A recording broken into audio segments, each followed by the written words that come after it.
Naturally, there was a little chimney sweep who was very, very poor. He was so poor, he couldn't afford a name. So, we'll just call him Little Man. It was no mystery why the man was poor. The kingdom had no chimney, so chimney sweeping wasn't exactly a niche market. In any case, after an entire year, he only showed a profit of 2 cents. And that had been left to him by his wealthy uncle. He decided to celebrate with a luxury that he could only afford once a year. Food. Conveniently for our story, just down the block, there was a fish store with a sign in the window. Day-old fish.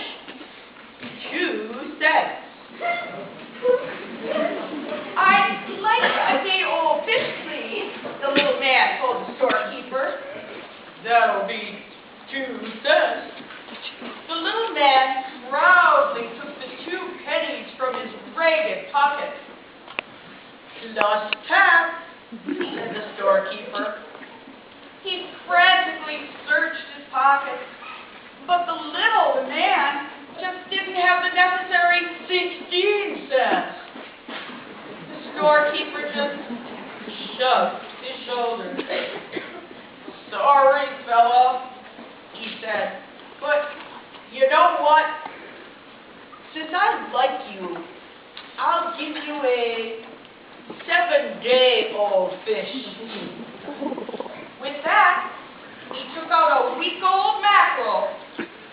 An overpowering aroma filled the shop, and the little man became dizzy.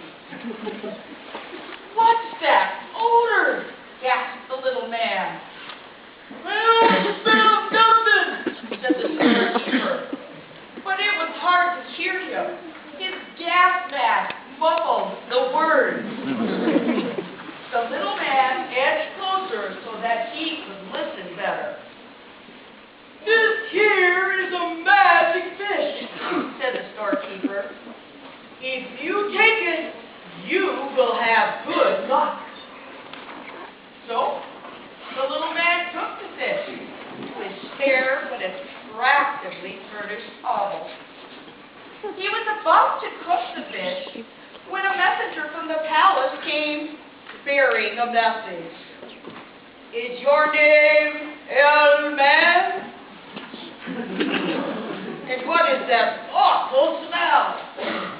Yes, it is. And that's my dinner, replied the little man. What's up? The king is having a ball tonight, and you are invited as his guest of honor. Me? Guest of honor? But the king doesn't even know me.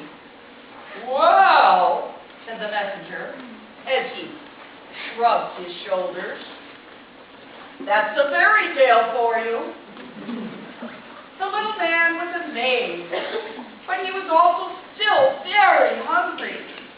He was about to drop the 7-day-old fish into the skillet when suddenly the old fishmonger's words came back to him. I don't smell nothing.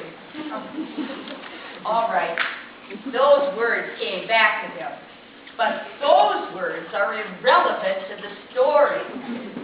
The fishmonger's other words came back to him as well. Keep this fish with you, and you will have good luck. Okay, that's better, huh? In any case, the little man realized he must have been invited to the palace because of the fish, and vowed to keep it with him always. Promptly at 8, the little man arrived at the king's palace, and the ball blossomed into an instant failure. The guests left in droves. The palace was declared off limits, and the kingdom's newspaper what, they began writing nasty editorials. "I've got to act and act fast," said the king. "Okay, little man, I hereby make you Prime Minister, and I'm sending you to serve in my brother's kingdom." The little man was stunned, but once again, the words of the storekeeper came back to him.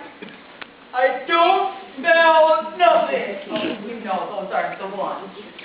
Anyway, early the next morning, the king sent one of his fastest ships to sail out of the harbor.